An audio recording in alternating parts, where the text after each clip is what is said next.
Kowe ora gagas to, kowe iki ora ngerti sejarah iya, Mas. Lho, kowe ora basa karo aku, tak basanono wong sampean wis ora ngajeni karo aku. Sampeyan karo apa dadi Nalendra, nek karo para kawula ngajenono. Kowe aja gleleng dadi ratu ae. Kowe aja gaya dume lungguh kursi sing dhuwur. Ning aku nek gelem nglumpukke masyarakat tak jak demo telung kejeping paningal rubuh saka kursimu kowe. Aja sangunek-unekke masyarakat cilik kaya ngene iki tandani. Sampeyan iso gedhiangkrang sila tumpang neng kursi iki mergo tak coblos, mbaya sembada. Biyen sampeyan ling beseli aku pira tok kon dadi tim sukses, ha? Karo tok janjen-janjeni kene iki sesuk tak bangun aspal, tak aspal kene esuk tak cor, kene esuk tak nehi toilet. Kabeh ya ming telek. Nek magang iki kaya janjine kaya dara pekalangane nek wis dadi lali micek mripate. Wong sabar, Bang. Ora sabar, ana ngene iki. Ora wedi lho sawa-sawa terus. Ya wis. Aja tak eleke. Ya. Aku ngelih to. Lah ya engko gampang. Tak nggo bengok-bengok sedelo wis ning krujuk ya weteng. Ya rasa bengok-bengok ora. Mau mangan urang. Oh. Glepunge tok ya ora apa-apa. Lajeng napa sampean? Arep pripun? Lajeng takon ngejak apa sampean? Wis rasa kekan gunung saiki iki Bali. Nun, saiki iki Bali. Bali piye? Ora samboyong Mendawa, Bali. Kowe ora wedi karo aku. Kowe ora wedi karo aku. Yen nganti aku iku nesu, ana Panakawan tak glandang nenggala, kowe mati. Salah, sampean salah. Salah, Mas. Pati uripe Bagong ora ning tangane Baladewa. Apa kowe ponakane sing gawe urip apa piye? Hah? Mulane aku nang ndi-ndi ki ora tau klamben, mergo aku wong ora tau wedi mati. Mati uripe manungsa ki ora gumantung karo kahanan apa wae, ning gumantung karo sing gawe urip. Arepa sampeyan duwe nenggala, arepa sampeyan membanggakan bahwa apa Gong? Bahwa nenggala niku ampuh niku ora tumrap sampeyan.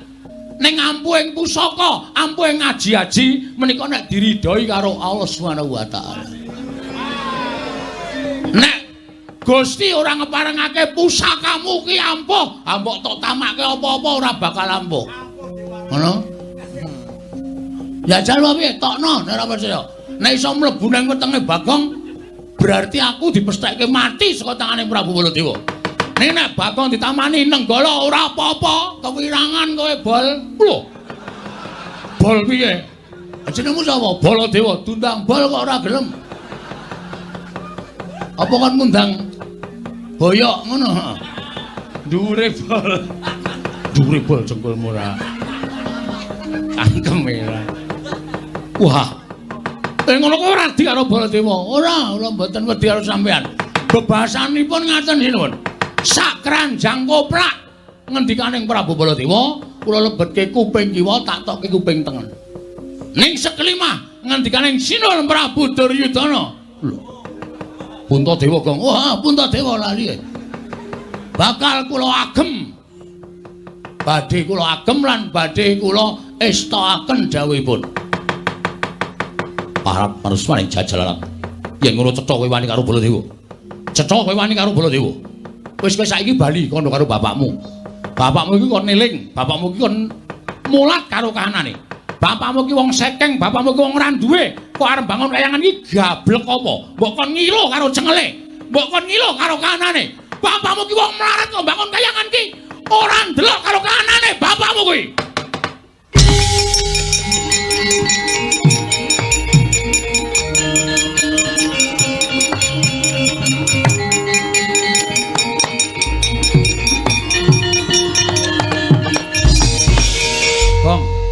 Nganggo sopan lho. Kok njur ngadeg metenteng ngarepe Prabu Baladewa, Tru? Iki wis kelewat ukuran menungsa iki. Tegese piye? Sing dinyak udu aku neh, ning babe. Babe sapa? Babe Semar. Ayah. Ngono. Bagong kok nyebut kok ayah ora. Bapak Semar. Bapak ki wong sing paling tak hormati, Tru. Piyai sapa ngendikake bapak ki tangan tengene sing gawe urip.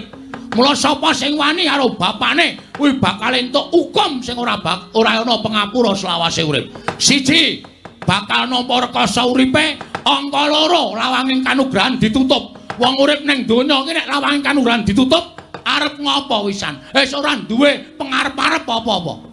Mula nek ngani bapakku dieceh karo Ratu Mandura sing jeneng Baladewa iki. Baladewa iki aku ora trima to. Gong iki malah dadi geger kriwikan, dadi grojokan, geguyon, dadi tangisan. Nek kowe ra wani mulya. Mulya ala. Kalakonane dhewe nang kene. Edan malah nyemprot-nyemprot idune. Aku urung raup to. Hus. Prabu Baladewa. Iye. Kowe aja sak kepenakmu dhewe ngonekke aku. Rada mundur sini, Pun. Iya. Mundur apa tak nesoni? Iya. Nek ngene iki ra wedi sapa-sapa. Karepmu piye? Kowe ngonekke aku kaya ngono. Karepmu piye kowe ngonekke bapak? Melek mripatmu kowe. Kowe ngonekke bapak wong sekeng gedhi bal 17, wong elek nyolok mripat tok sawang saka ngendi, ha? Aku wis ra nggo basa-basanan karo kowe. Percuma kowe tak basani. Wong kowe iki duwe derajat, duwe pangkat. Ning kowe ora ndek unggah-ungguh, ora ndek tata krama. Kowe ora mbasani karo Bagong. Monggo kudune kowe basa karo aku. Tuwa aku mbangane kowe, ning kowe batur, ning aku wong tuwa. Gong, ben pokoke kudu tak luwih sero pokoke. Ana sero volumenku tak gedhekke. Terus saiki kowe ngecek karo bapak wong sekeng. Tak tonton saka ngendi aku tak takon. Kowe takon wong semene iki sing do kerep ndelok wayang. Kowe ngerti nek bapak iki ora wong kene, bapak iki dewa. Sang Hyang Ismanta ya, Tru? Ismaya, ha? Ismaya. Ismanta apa Ismaya? Ismaya. Oh ya Ismanta tukang cukur. Ha iya. Sang Hyang Ismaya kuwi kakange Bathara Guru. Apa ta sambabe bapak kok medhun ning jagat? Sebabe apa, Tru? Ambo. Kuwi ora donge kok dane nerangke ora. Mergo bapak ki gandrung karo kerukunan lan katentreman. Bapak gandrung karo keayeman. Bapak gandrung karo kerukunan ana ing jagat moh dadi dewa. Bapak ki nek gelem dadi dewa kae ning kayangan paling dhuwur. Kae bintange 3. Saiki kok iso ngonekke bapak ki wong kene. Saiki tak takon, asalmu saka ngendi to, Mas? Hah? Kowe saka negara Mandura. Ning kowe mbiyen ki disingitke nang Widara Kandang. Diakoke anak Demang. Kowe mbiyen jaman nom-nomane mikul garu, mikul ruku, golek ramban, golek suket. Nggo makani wedhusmu ning Widara Kandang. Barang saiki kowe dadi ratu kok glelengmu minta ampun to, Bol. Mbok sadar diri. Kowe asale saka desa. Wong iki aja ninggal karo lanjarane. Wong iki nek ninggal asal mula bukane duwe derajat ora suwe, duwe pangkat cepet tetel, duwe bondo donya asat saben dina. Niku tenan aku ora goro, ya, Tru? Heeh. Wis bali ngono. Saiki ngene, aku wis kesel nyuwara iki. Sermu piye aku tak takon? Lho, sermu piye? Karepmu apa? Aku manut. Aku kasar ya wani, alus ya wani, padangane wani, petengane apa meneh? Lho, nantang petengan. Wah, santai tenan kowe. Tak leboni linggis, tak leboni wesi, tak leboni paku, tak leboni sakaing wesi wetengmu. Genep setahun kowe buka toko besi.